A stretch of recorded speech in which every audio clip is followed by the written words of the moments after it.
تاسو به داسې سالن پخ کړي چې هغې کې داسې ثابته اوږه دي ګوشت آلو د تخکاري نو دا پکې ما ثابته اوږه اچولې ده که نه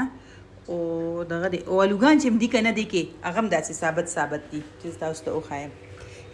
داسې مې پکې دغه کړي دي اچولې دي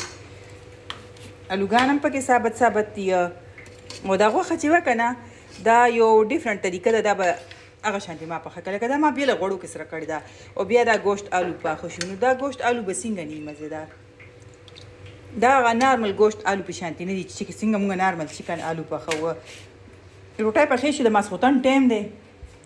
او کاوه مې لږه وختي جوړه کړې وه خو اوس لګیا یم بس دا یو کس خو مې روټۍ دغه که واچوله ځکه چې وایي زه بیا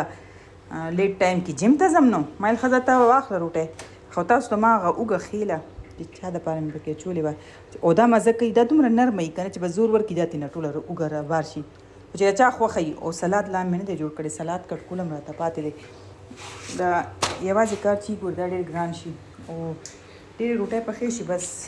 2 روټۍ به نورې پخوم یو جوړه ده یوه بله پخه کړم او څنګه ډېرې روټۍ مې پخ کړي ماشاءالله دي ماشاءالله دي بیا به نه وایې چې روټۍ لږې پخوي مونږ پښتانه یو که نه پښتانه خو خوري داسې ډېرې روټۍ راځي چې ویږي دا ونه سوځي په دې چکر کې 1 2 3 4 5 6 7 8 9 10 11 دوه نورې پخې شي بس 11 روټۍ به کافي وي دا سنډې دې پخې شه که نه سنډې نه پخېږي داسې سلنډر نه خو مې الله وساته نو دا د ماسخوتن سلام و تاسو سره تاسو ته خو ما ویلي چې زه تاسو سره د ماسخوتن سلام ونه کړم